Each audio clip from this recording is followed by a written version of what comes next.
Como vimos en la primera parte del proceso que Dios realizó para la restauración, vemos que era indispensable cumplir con el fundamento de fe y fundamento de sustancia. Pero este fundamento de fe y fundamento de sustancia debía cumplirse partiendo desde el nivel individual y sobre la victoria del nivel individual pasar al nivel familiar, sobre la victoria a nivel familiar pasar al nivel nacional, sobre la victoria a nivel nacional pasar al nivel mundial. Bueno, vamos a ver ahora qué fue lo que ocurrió después de la muerte de Jesús.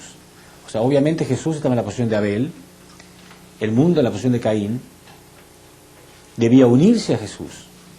Repito las palabras de Jesús, él decía: yo soy la verdad, el camino y la vida, y nadie llega al Padre si no es a través de mí. Por lo tanto, Caín jamás debe matar a Abel. Sin embargo, el mundo en la posición de Caín terminó crucificando a Jesús. En esta conferencia vamos a ver ahora cuáles fueron algunas de las consecuencias de que esto haya ocurrido y de qué modo la humanidad tuvo que pagar el precio para recuperar la posición perdida. Esta conferencia se llama Los paralelos históricos. Acá vemos entonces que el pueblo elegido de Dios, el pueblo de Israel, se preparó sobre el fundamento victorioso de Jacob.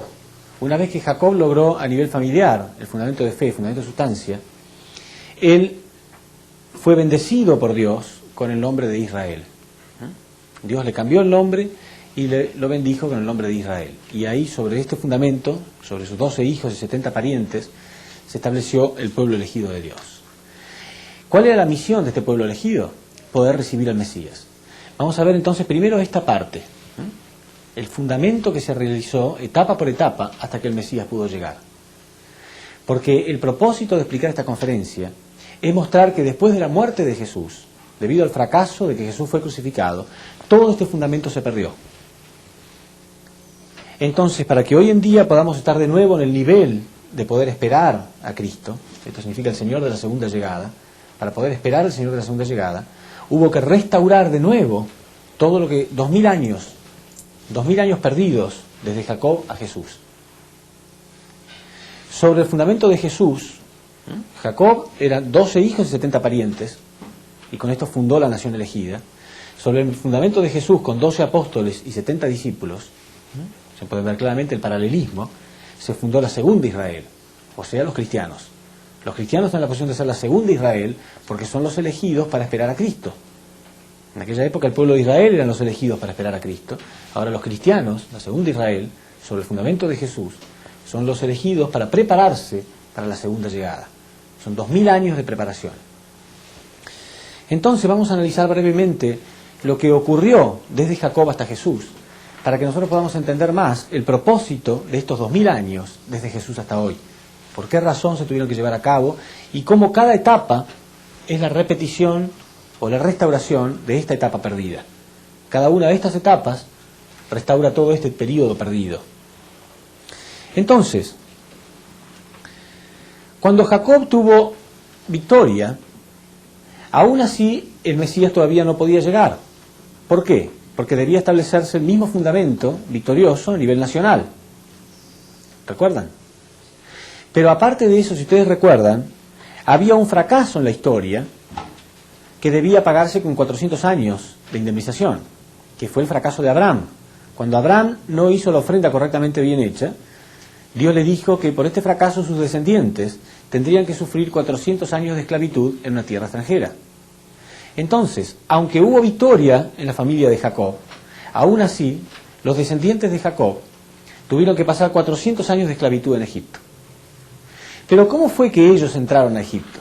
Ellos no iban a entrar a Egipto voluntariamente. ¿Qué fue lo que pasó? En realidad la Biblia cuenta que Jacob tenía 12 hijos, como vemos acá, y había ya una relación de Caín y Abel en la familia de Jacob, con los hijos de Jacob. El hermano menor de los 12 hijos se llamaba José, y tenía muchas experiencias espirituales y muchas revelaciones, y era muy amado por su padre, por Jacob. Pero los hermanos tenían muchos celos de él, y varias veces él soñaba. Por ejemplo, una vez soñó que el sol, la luna y 11 estrellas se inclinaban delante de él. Entonces él le preguntó al padre qué simbolizaba, qué representaba este sueño, y su padre le dijo que esto representaba que el padre, la madre y sus hermanos se iban a tener que inclinar algún día delante de él. Pero él era el hermano menor. ¿Qué piensan ustedes que sentían los hermanos mayores cuando él les contaba este sueño? Dice, papá me dijo que algún día ustedes se van a tener que inclinar delante mío. A los hermanos no les gustaba nada. Entonces, muchas experiencias espirituales de este tipo tenía José. Y él le contaba a sus hermanos en realidad con toda humildad, pero ellos no lo tomaban de este modo. Entonces un día deciden asesinarlo. Y lo llevan a un bosque para matarlo. Es obvio que ellos estaban en la posición de Caín y él en la posición de Abel, porque es siempre lo mismo, Caín quiere matar a Abel. Pero cuando están ahí llevando a cabo su plan, llevan unos mercaderes egipcios y ellos ven la oportunidad de hacer dos cosas al mismo tiempo, de deshacerse de su hermano y de pronto ganar algunos pesos también, porque deciden venderlo como esclavo. En vez de matarlo, deciden venderlo. Entonces, de paso, ellos se lo llevan y ellos hacen algunos pesos. Entonces, sí, lo venden como esclavo y José es llevado a Egipto. Así es como entra el primer descendiente de Jacob, entra a Egipto de este modo. Pero ¿cómo va a ser Dios para que todos entren? Los demás no van a ir voluntariamente, ¿no? Ocurre un milagro que es muy interesante para que vean ustedes cómo Dios trabaja en la historia. José realmente estaba en la posición de Abel. Esto significa que tenía carácter Abel, tenía buen carácter, era bueno. Dios podía trabajar fácilmente a través de él. Entonces, él en prisión rápidamente comenzó a ganar el apoyo y la aceptación de sus líderes. Y un día, el faraón estaba manifestando su preocupación porque tenía unos sueños muy persistentes. Él soñaba con 7 vacas gordas y 7 vacas flacas. Entonces él llamó a sus consejeros, sus adivinos, sus magos, al faraón, y sin embargo nadie podía interpretarle lo que estos sueños significaban, hasta que José se ofreció. Y José le revela al faraón que estos sueños, las 7 vacas gordas, representaban 7 años de abundancia en las cosechas de Egipto. Pero que después vendrían 7 años de sequía, que estaban representados por las 7 vacas flacas. Entonces el consejo de José para el faraón era que él debía guardar, ahorrar la abundancia que iba a haber durante estos primeros 7 años, para que después cuando llegaran los 7 años de sequía, no sufrieran demasiados problemas. ¿Se entiende? Bueno, y ocurre exactamente así. 7 años de abundancia primero, el faraón siguiendo estos consejos guarda todo lo que puede. Cuando vienen los 7 años de sequía, no hubo demasiado problema en Egipto. Pero en otras partes, a sus alrededores, sí había muchos problemas, había mucho hambre. Entonces, un día, Jacob envía a sus 11 hermanos restantes. Él había perdido ya uno de sus hijos. Olvidé decirles que los hermanos le hicieron creer a su padre, a Jacob, que José había sido matado por un animal feroz. Manchan las ropas de José con sangre de un animal y se lo llevan a su padre diciéndole que lamentablemente su hijo querido había sido comido por un animal feroz. Entonces, obviamente Jacob, que lo amaba mucho, se entristece enormemente.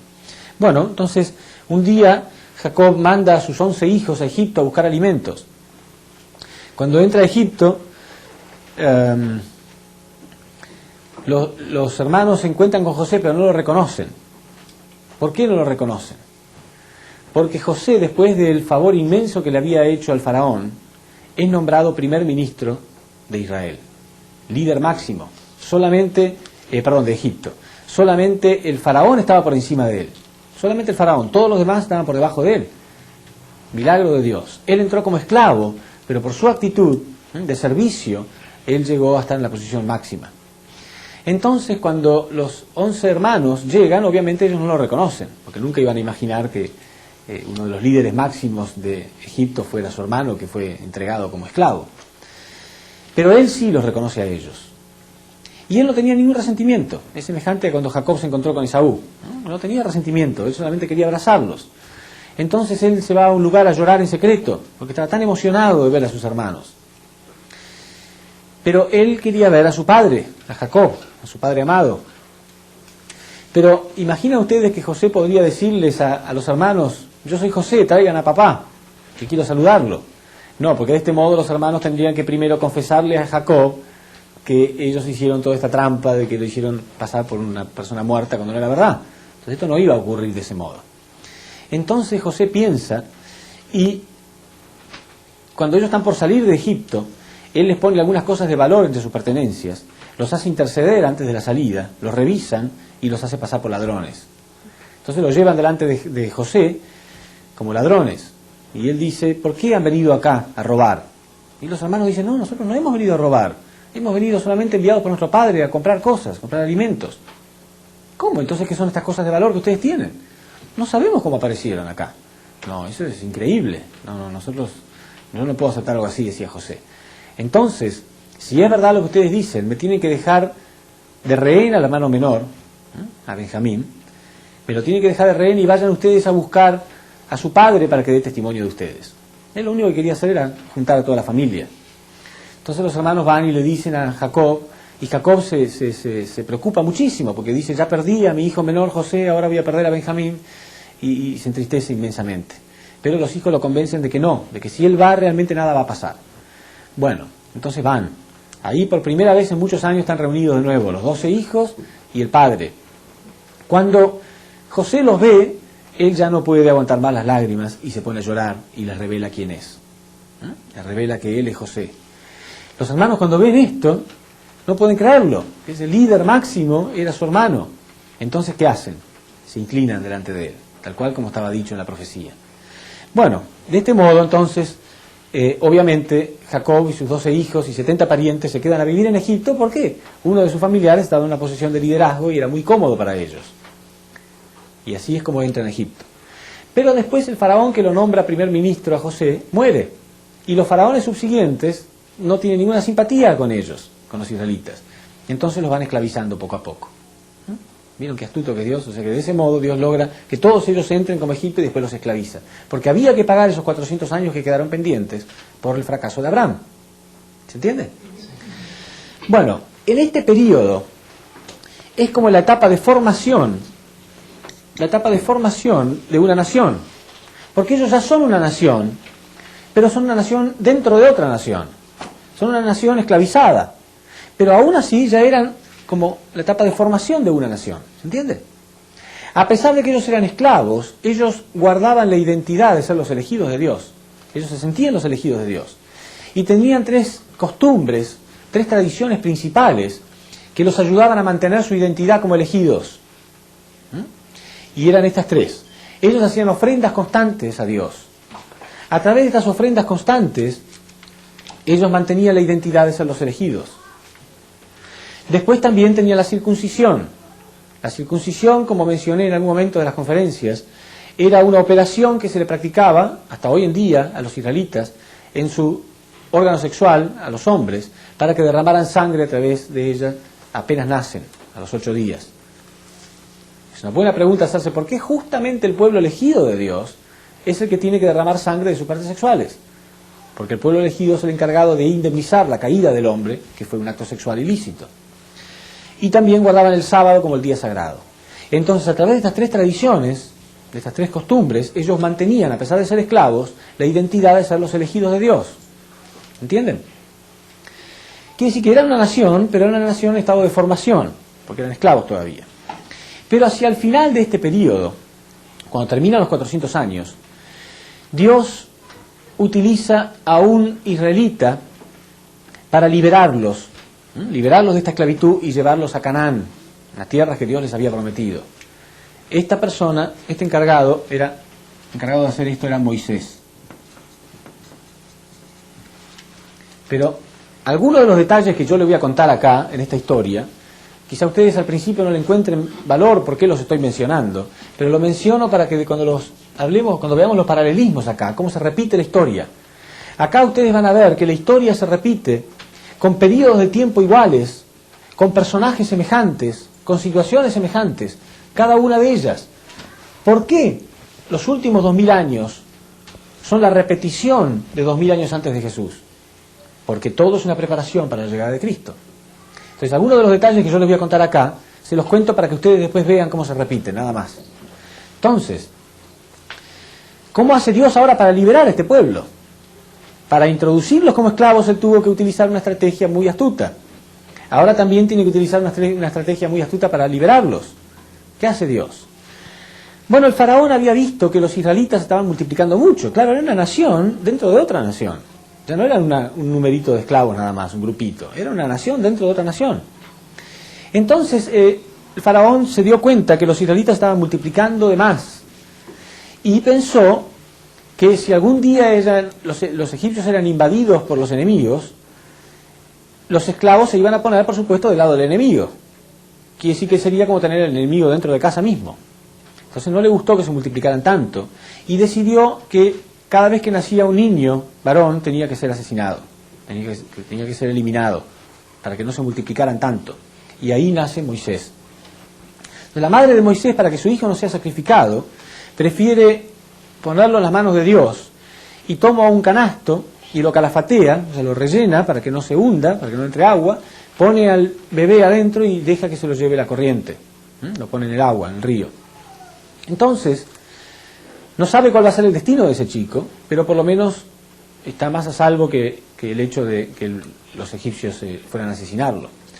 Y un día estaba la hija del faraón, la princesa, bañándose a orillas del río, y ve pasar al niño en este canasto. Entonces lo manda a rescatar y cuando lo ve, le gusta mucho porque era muy bonito. Entonces se lo lleva al palacio. En el palacio, ella pide una esclava israelita para que cuide este bebé. Y la misma madre de Moisés se ofrece para cuidarlo, sin decir que es la madre. Quiere decir que al final termina Moisés en el palacio como un príncipe, pero siendo israelita. Se cría como si fuera un egipcio, pero en realidad era israelita. Y la madre de Moisés le inculca el amor a los israelitas y le inculca la identidad de ser israelita en realidad. Ya van a ver que después acá se repite algo muy semejante. Entonces, cuando Moisés cumple 40 años, 40 justo, otra vez, es la indemnización como para separarse de Satán, Dios le ordena que él tiene que liberar a ese pueblo. Entonces, la historia es un poco larga, pero el punto es que al final él logra sacar a ese pueblo y llevarlos a las tierras prometidas de Canaán. Cuando llegan a las tierras prometidas de Canaán, ya son una nación libre. Claro, después de un curso muy largo en el desierto, ellos llegan a Canaán, tienen que invadir Canaán, entonces son una nación, pero son una nación muy libre también. Una nación muy débil también. Entonces, acá estaba en la etapa de formación de una nación, ¿sí? Porque era una nación, pero eran esclavos. Acá ya estaba en la etapa de crecimiento, porque por lo menos ahora eran libres. Pero sin embargo todavía era una nación débil. Recién llegaban a Canaán. Y ahí comenzaron a organizarse a través de los jueces. Este periodo se llama el periodo de los jueces. Cada juez, o sea, ahí es donde comienza la sociedad feudal israelita. La sociedad feudal, feudalismo significa un sistema de gobierno en el que se dividen las tierras. Se dividen las tierras. ¿En cuánto se dividieron? En 12, porque cada tribu tenía una parte de las tierras. Y cada tierra era dirigida por un juez. Los jueces tenían 3 funciones al mismo tiempo. La de rey, la de supremo sacerdote y la de profeta. Al mismo tiempo. Un juez era como un profeta, un sumo sacerdote y un rey al mismo tiempo. Bueno, durante 400 años ellos gobernaron de ese modo. Sin embargo, este periodo se caracterizó por ser un periodo bastante oscuro en la fe de los israelitas. Bastante oscuro. ¿Por qué? Porque Dios les pidió que cuando ellos entraran a las tierras de Canaán, se deshicieran de todos sus enemigos. Porque los enemigos tenían religiones paganas, adoraban dioses falsos. Y Dios sabía que la fe de los israelitas era muy débil y que algún día ellos podían contagiarse de la fe de los cananitas. Sin embargo, ellos no obedecen. Y ya van a ver que porque ellos no obedecen, la humanidad pierde miles de años de providencia. Ya van a ver. El punto es que ellos no obedecen y tratan de convivir pacíficamente con los cananitas. Y van a ver que después esto da sus consecuencias y al final termina Satanás invadiendo. En fin, el hecho es que ellos confunden su fe y se produce un periodo oscuro en el periodo de los jueces. Cuando termina este periodo de los jueces, el último de los jueces, Samuel, por orden de Dios, corona al primer rey israelita, que es Saúl, dando origen así al periodo del Reino Unido. Entonces acá aparece el primer rey israelita. Bueno, este rey tenía una función principal él tenía que construir un templo sagrado, la casa de Dios, el primer mandato que Dios le había dado. Y dentro de ese templo tendrían que estar los 10 mandamientos, las tablas con los 10 mandamientos. Sin embargo, Saúl, en cuanto logra la posición de rey, él olvida rápidamente su misión sagrada. Eso es muy común. Muchas veces Dios elige a una persona por sus condiciones, por sus características, y la tiene que poner en la posición más elevada para que influya de algún modo sobre otros. Pero como el hombre es caído, cuando tiene una posición elevada enseguida se pone arrogante y se olvida su verdadera misión. Se marea con su posición y su arrogancia y se olvida de la humildad que debe tener para servir a otros. Entonces él olvidó enseguida su misión y se empezó a marear y a enviciar con el poder. Solamente estaba enfocado en hacer un ejército cada vez más poderoso nada más, no en hacer la voluntad de Dios. Y él olvidó construir el templo, nunca lo hizo. Entonces Dios lo tolera durante 40 años. 40 años, a ver si él hasta ese momento puede hacer alguna condición de establecer ese fundamento que tenía que establecer. Sin embargo, no lo hace. Entonces Dios lo destituye y en su lugar pone como rey a David. Y David, dice la Biblia, consigue todas las cosas para construir este templo. Todo, cosas impresionantes, las mejores maderas, los mejores mármoles, los mejores metales, todo lo que fuera necesario para construir un templo fabuloso. Sin embargo, Dios mismo impide que él construya el templo. ¿Por qué? Porque David era un rey muy sanguinario, innecesariamente. Por ejemplo, David amaba mucho a Saúl. Y cuando Saúl muere, un mensajero viene a traerle el mensaje de que Saúl había muerto, y como no le gustó la noticia, sacó su espada y lo mató. Era muy peligroso ser el cartero de David. Era muy sanguinario innecesariamente. Por último, David se enamora de la mujer de uno de sus oficiales, de Betsabé. Se enamora de Betsabé, que era la esposa de uno de sus oficiales. Entonces manda al oficial al frente de batalla, en uno de los combates, a propósito para que lo maten, para poder quedarse con su esposa. Todo este tipo de cosas eran intolerables a los ojos de Dios, y entonces Dios mismo impide que David construya el templo. Y David también gobierna durante 40 años. Ya estaba en la etapa de perfeccionamiento. Ahora sí era una nación poderosa y libre. Poderosa y libre. ¿Se entiende? Quiere decir que todo estaba preparado para que el Mesías naciera en este periodo en realidad. El Mesías tendría que haber nacido acá. Jesús tendría que haber nacido acá. Ya era una nación libre y poderosa. Formación, crecimiento y perfeccionamiento de una nación. Como estaba en la etapa número 3, Dios podía dividirla 3 veces también, a esta etapa. Como formación, crecimiento, perfeccionamiento. Intentar acá. Como no lo logró en esta etapa de Saúl, lo intentó en la etapa de David. Como no lo logró en la etapa de David, iba a intentarlo en la etapa de Salomón. Podía dividir 3 veces, porque estaba en la tercera etapa. Y Salomón sí construye el templo. Salomón sí logra construir el templo. Quiere decir que acá hay una victoria parcial del lado de Dios. Pero Salomón tenía un gran problema. Una gran debilidad, que eran las mujeres. Él tenía como 300 esposas y 700 concubinas, dice la Biblia. 1000 mujeres. Aún tuviera una diferente cada día, le alcanzaba para 3 años no repetir la misma mujer. Era muy bajo, muy caído. Pero lo más grave era que la mayoría de esas mujeres eran de tribus paganas, cananitas. Adoraban ídolos falsos. Y al final terminan pidiéndole a Salomón que él también adore a sus ídolos falsos, y dentro del templo también. ¿Entienden? Entonces al final el templo mismo es invadido por Satán, y Salomón es invadido porque inclinarse delante de uno de esos ídolos falsos es como inclinarse delante de Satanás. ¿Se entiende? Entonces ya Dios no podía dividir más esa etapa, y todo esto se perdió, todos estos 3 periodos se perdieron. ¿Se entiende? Fíjense ustedes, si cuando ellos entraron a Canaán hubieran obedecido a Dios, esto no habría pasado con Salomón. ¿Se entiende? Quiere decir que el Mesías habría llegado acá. Y aunque igual lo hubiera matado, cosa difícil, pero aunque igual lo hubieran matado, nos ahorrábamos 1000 años acá y 1000 años acá. ¿Se entiende? Quiere decir que aunque igual hubiera matado al Mesías, el Señor de la segunda llegada habría llegado en esta época. 2000 años antes. Porque nos habríamos ahorrado 1000 años acá y 1000 años acá.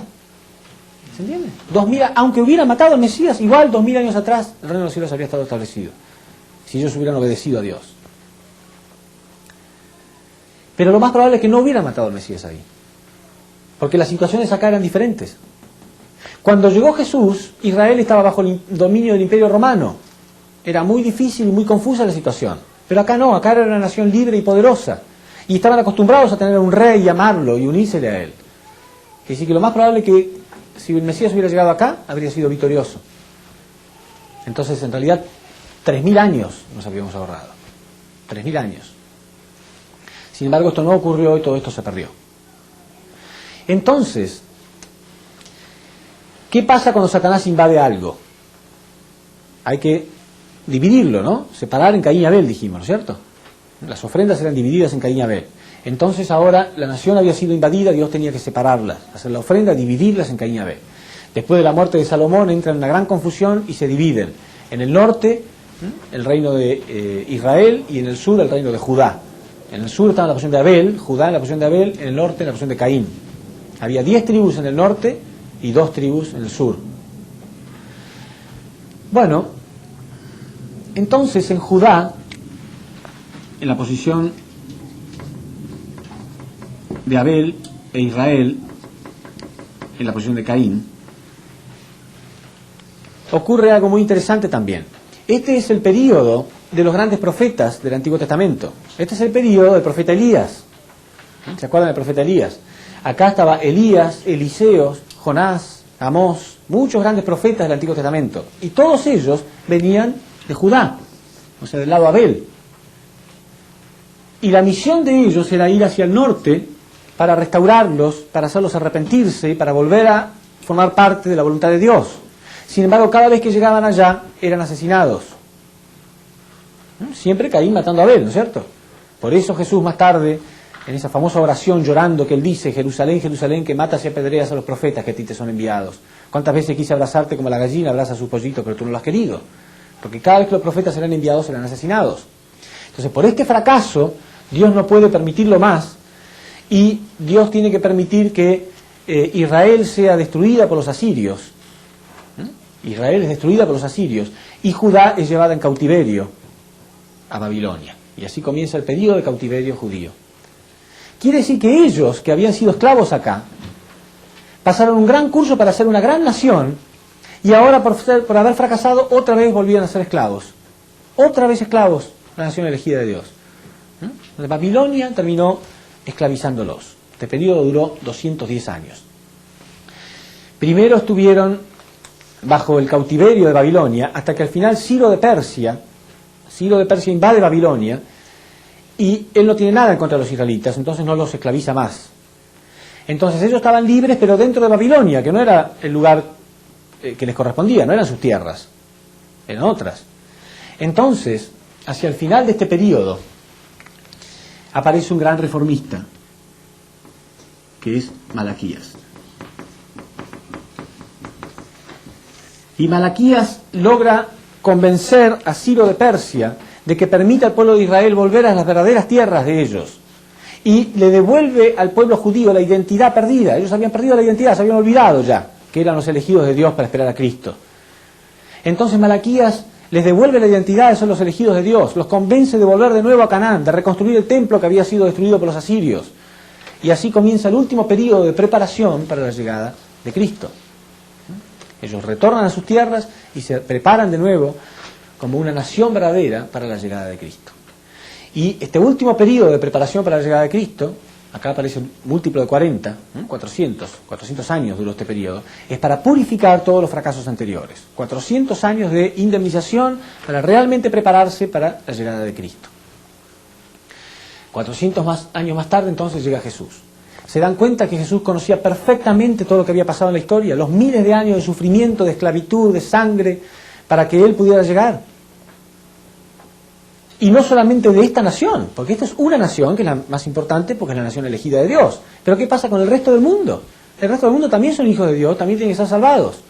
Por eso Jesús oró de este modo en el jardín de Getsemaní, que cayó rostro en tierra, como hablamos antes, llorando y pidiéndole a Dios Padre si es posible que este cáliz pase de mí, porque él sabía todo lo que había sufrido Dios y todo lo que había preparado para que él pudiera nacer, el único sin pecado original.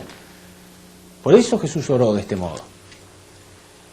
Cualquiera que entienda la inmensa preparación que tuvo que hacer Dios para que este hombre pueda llegar. Acuérdense, desde que estamos hablando desde Adán y Eva, con Caín y Abel en la época de Noé, con Sem y Cam, y después en la época de Abraham, después en la época de Isaac, y después recién la victoria de Jacob, y después de la victoria de Jacob, la victoria de Moisés, todo el curso de Moisés para sacar a la gente y llevarla a la tierra prometida, todo este curso inmenso, después otra vez volvieron a ser esclavos, todo esto para que este hombre pudiera nacer. Es ridículo pensar que en realidad la misión nuestra es crucificarlo. Es ridículo. Jesús nunca debería haber sido asesinado. Sin embargo, los israelitas no entendieron esto y terminaron crucificando a Jesús. Por lo tanto, todo esto se perdió. Entonces, la nación elegida se formó con Jacob, 12 hijos, 70 parientes. Entonces ahora los elegidos son los cristianos, con Jesús, 12 apóstoles, 70 discípulos. Exactamente igual. Esta es la base de la segunda Israel. O sea, los cristianos están en la posición de ser la segunda Israel. ¿Qué tiene que hacer la segunda Israel? Indemnizar y pagar y restaurar todo este fracaso. No puede llegar el Mesías hasta que no sea restaurado todo este fracaso anterior. Entonces, ¿qué es lo primero que Jesús les ordena a sus discípulos? Después de la crucifixión de Jesús al tercer día, Jesús aparece espiritualmente a sus discípulos y les dice que la misión de ellos es ir a Roma. Entonces, Roma era el centro del mundo en aquella época. El imperio romano era poderoso y todo el mundo de algún modo estaba girando alrededor de ese maravilloso imperio. Entonces ellos tenían que conquistar Roma primero. Entonces, los discípulos de Jesús van a Roma y ahí son perseguidos. Ustedes saben que ellos vivían en catacumbas, ¿no? Las catacumbas eran como unas cuevas, que ahí tenían, eran las tumbas en realidad, eran las tumbas donde ponían ellos a los cristianos, pero también ahí hacían las reuniones, los servicios de oración, etc. Y cada vez que eran encontrados, eran encarcelados hasta el domingo, donde para diversión del pueblo se los tiraba en el famoso Coliseo y se los hacía comer por los leones para divertir al emperador y al pueblo. Sí, a veces nosotros pensamos qué sanguinarios que eran los romanos, ¿no es cierto? Pero no es que fueran tan sanguinarios, si bien lo eran, no es esa la razón principal. La razón principal es que ellos realmente pensaban que los cristianos eran lo peor de lo peor. ¿Sí? Si ustedes ven una persona que realmente es lo peor, es un violador, criminal, delincuente, y algún día alguien dice, bueno, va a tener que ir a la silla eléctrica, alguno puede pensar, bueno, que vaya nomás. No es que uno sea tan malo, pero uno piensa que él es muy malo. Entonces, los romanos eran sanguinarios, pero más que nada pensaban que los cristianos eran muy malos. Había historias terribles acerca de los cristianos, mentiras terribles, que tomaban niños y los sacrificaban en ofrendas, y que cosas que eran absolutamente mentiras. Satanás se encargó de que ellos realmente fueran perseguidos. Quiere decir que la persecución en Roma fue para indemnizar, para restaurar los 400 años de esclavitud en Egipto. Cuando terminaron estos 400 años, fíjense ustedes, al terminar estos 400 años acá, apareció una persona que era israelita, pero que todos pensaban que era egipcio. Acá también Teodosio I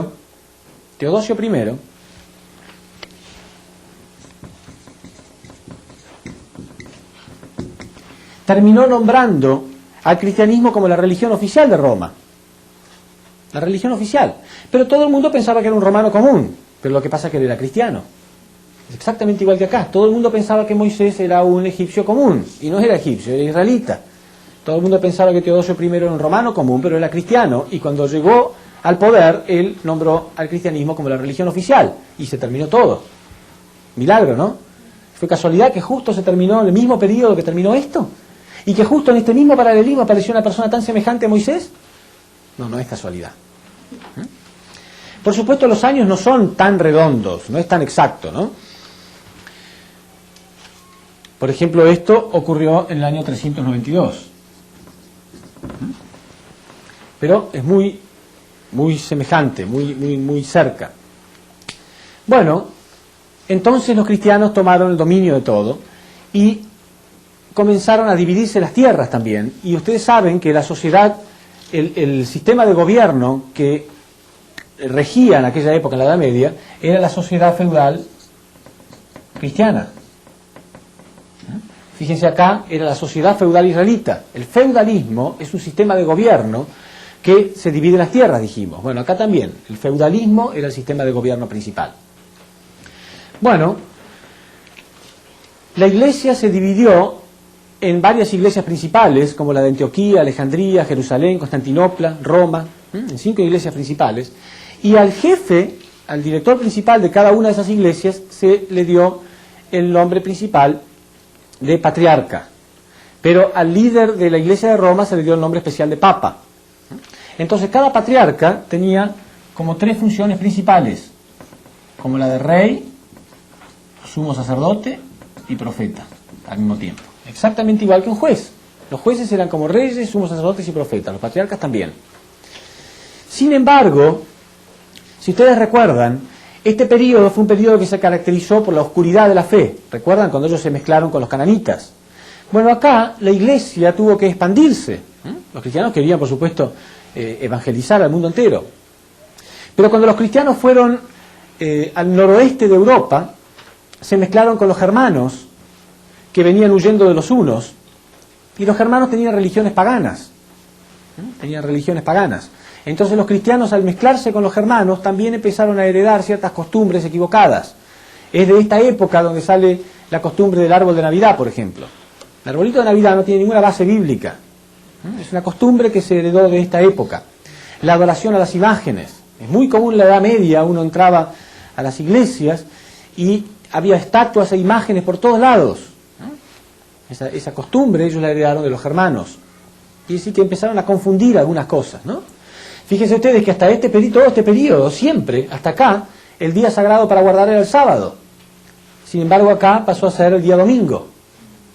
O sea, cambió también. O sea, había unas cosas que empezaron a confundirse. Bueno, cuando terminó el periodo de los patriarcas, el Papa León III coronó al primer rey cristiano. Fíjense, fue Carlomagno. Pero Carlomagno aparece en el mismo periodo que apareció el primer rey judío, el primer rey israelita, Saúl. Y acá el primer rey cristiano aparece exactamente en el mismo periodo, paralelamente hablando. Acá dijimos Moisés aparece en el mismo periodo que Teodosio I. Acá Carlomagno y Saúl también en el mismo periodo. ¿Es casualidad? No, no es casualidad. Cada cosa, cada periodo tiene personajes semejantes, duración de tiempo semejante, porque Dios tenía que restaurar todo esto perdido. Bueno, ¿cuál era la misión acá? Crear el templo, ¿no? Bueno, acá se crearon las primeras iglesias, las grandes catedrales. En la Edad Media, todas las grandes catedrales de Europa datan de esta época. Entonces acá, con Carlomagno, comienza la construcción de grandes catedrales. Sin embargo, ellos internamente no estaban unidos, ¿no? Los reyes no habían construido el templo como Dios quería, no habían respetado ese templo como algo sagrado. Acá también, enseguida que el rey es coronado, comienza un conflicto entre el rey y el papa, entre la iglesia y el rey. Ese conflicto continuó con los hijos y con los nietos de Carlomagno. Se disputaban, la iglesia quería tener poder político, económico, religioso, etcétera, y el rey también, y no había claridad entre ellos dos. Ese poder que discutían entre ambos se prolongó esa discusión entre los hijos y los nietos. Por último, los nietos de Carlomagno continuaron también discutiendo entre ellos hasta que se dividieron. Y así comienza el periodo del reino dividido. Se dividieron entre el este y el oeste en la posición de Caín y Abel también. Y este también, recuerdan ustedes acá, que este periodo fue el periodo de los grandes profetas, como Elías, Eliseos, Jonás, Amós. Bueno, y este periodo fue el periodo de los grandes santos. Este es el periodo de San Francisco de Asís, de Santa Clara de Asís, de Santo Tomás de Aquino, de San Bernardo. Exactamente igual. Un gran periodo, muy fructífero. Este fue un periodo muy fructífero en grandes profetas. Este fue un periodo fructífero de grandes santos. Sin embargo, ellos también eran perseguidos y no eran interpretados correctamente. Y la voluntad de Dios era que ellos pudieran restaurar a la iglesia, producir la unidad y hacer que la gente se preparara para la llegada de Cristo. Por eso San Francisco de Asís, ¿cuántos de ustedes han visto la película Hermano Sol, Hermano Luna? ¿Sí? Si ustedes recuerdan, hay una parte que es, no sé cómo manifestarla, así triste, casi cómica, dolorosa, no sé. Porque en una parte Jesús le revela a San Francisco que él restaure su iglesia. Y el pobre San Francisco interpreta que tiene que restaurar una capillita que había ahí. Lo toma literalmente y va con toda su humildad, piedra sobre piedra, hasta que al final se da cuenta que Jesús le estaba diciendo que no, que restaure la iglesia, significaba restaurar la iglesia católica. ¿Se imagina la diferencia que hay, ¿no? Entre restaurar una capillita? O sea que es cómico, pero a la vez es increíble. Jesús le ordena que tiene que restaurar a su iglesia porque están preparándose para la llegada de Cristo y no están claros, no tienen claridad, habían perdido la identidad como los judíos.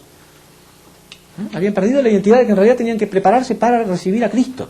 Entonces San Francisco de Asís va directamente al Vaticano y va y habla al Vaticano con toda humildad, pero ellos lo toman como si fuera un insulto, porque es como que un hombre humilde le está dando un sermón al Papa. Bueno, sí, la verdad es la verdad, no importa quién la dé. Al final se le permite a San Francisco crear la orden de los franciscanos. ¿Es una victoria o un fracaso de la Iglesia Católica? Es un fracaso. Si alguien me dice a mí que yo debo ser bueno y me da un consejo, ¿no? Yo debo cambiar. Pero lo que hizo la Iglesia es decirle a San Francisco, bueno, vamos a permitir que se cree la orden de los franciscanos, como diciendo, si ustedes quieren ser buenos, sean buenos. Pero nosotros seguimos como seguimos como estamos. No es esa la voluntad de Dios. La voluntad de Dios era utilizar a San Francisco para que puedan cambiar, realmente cambiar. Pero no. Empezó la orden de los franciscanos y al final ellos mismos, ¿no?, terminaron medio confundidos, porque ellos tampoco están muy en claro hoy en día de que tienen que recibir a Cristo. Entonces había un gran conflicto en este periodo. Y debido a que no hubo arrepentimiento, fíjense ustedes, acá los israelitas no se arrepintieron, entonces Dios tuvo que hacer que Israel sea invadido por los asirios, destruido por los asirios, y Judá fue llevado cautiverio en Babilonia. Entonces, debido a este fracaso, que la gente no se unía, en este periodo los cristianos unieron a todos los grandes señores feudales, a los monarcas, a los nobles de la época, juntando todo su dinero, y crearon un ejército, que eran las famosas cruzadas. ¿Recuerdan? Las famosas cruzadas, con la excusa de ir a invadir tierra de los musulmanes para recuperar Tierra Santa. En realidad la verdadera motivación era que al invadir pudieran recuperar todo lo que habían invertido, con algunas creces también. Entonces Dios hace que durante 200 años todas las cruzadas fracasaran una tras de otra. Durante 200 años hubo 7 cruzadas, todas fracasaron. Pero en cada una de esas cruzadas realmente los monarcas, los señores feudales y los líderes religiosos, la iglesia, todos habían invertido todo lo que tenían. Sin embargo, Dios hizo que fracasaran una detrás de la otra. Al igual que acá, Dios hizo que ellos sean invadidos por los asirios y destruidos y llevados en cautiverio. Bueno, acá también. Todas las cruzadas fracasaron una detrás de otra. Bueno, entonces el Papa decide mudar el Vaticano a Francia, al sur de Francia, en Aviñón. Pero cuando llegan a Aviñón, los reyes de Francia no toleran de ningún modo todo este tipo de confusión que había en la Iglesia. En aquella época era común vender las indulgencias, o sea, perder el perdón de los pecados. Si una persona quería que sus pecados fueran perdonados, había un precio para pagar. Había una lista de precios. Según el pecado, tal precio.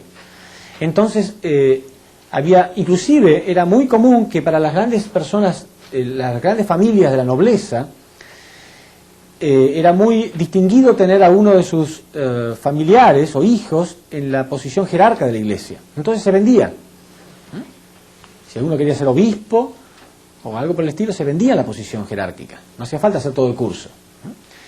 Entonces todo este tipo de confusión era intolerable para los reyes de Francia y al final ellos decidieron poner al Papa en cautiverio.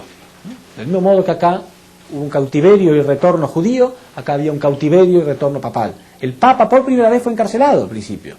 Después los reyes permitieron al Papa que tome dominio solamente de la Iglesia. No podía tener dominio político, ni económico, ni social, nada, solamente poder espiritual y nada más. Entonces, esto ocurrió en Francia. Obviamente en Roma no les gustó nada esto. Entonces, ¿qué hicieron? Pusieron otro Papa. Entonces había 2 papas al mismo tiempo. La Iglesia tenía 2 papas.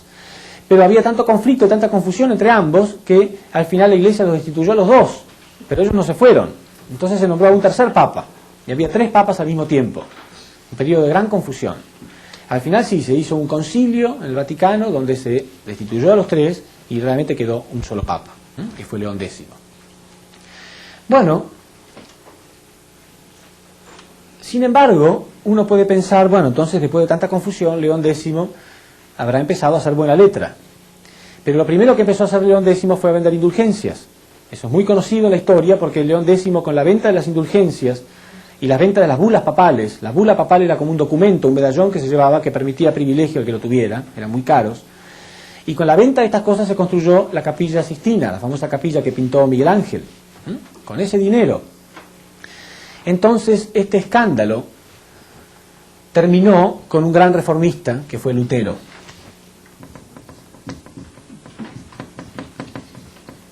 Lutero, que era estudiante de teología católica, él no pudo tolerar esto. Entonces un día, fíjense, Lutero aparece en el mismo periodo que Malaquías, que fue un gran reformista también. Eso no es casualidad. Entonces un día Lutero escribió 95 tesis, 95, no 1 o 2, 95 puntos, mostrando las cosas que la Iglesia Católica no estaba bien, porque él era estudiante de teología, sabía perfectamente que no tenía base bíblica, que no era correcto, que no tenía nada que ver con la Biblia, con los Evangelios, 95 tesis.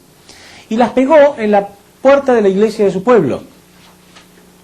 Ese domingo la gente fue a misa, como siempre, pero vieron esto pegado y alguien lo sacó y lo leyó en público, y ese domingo por primera vez nadie quiso entrar a misa. Nadie entró, y esto corrió como reguero de pólvora por toda Europa, encendiendo la llama de la reforma religiosa. Entonces Lutero le devolvió a los cristianos, a través de los protestantes, ¿no?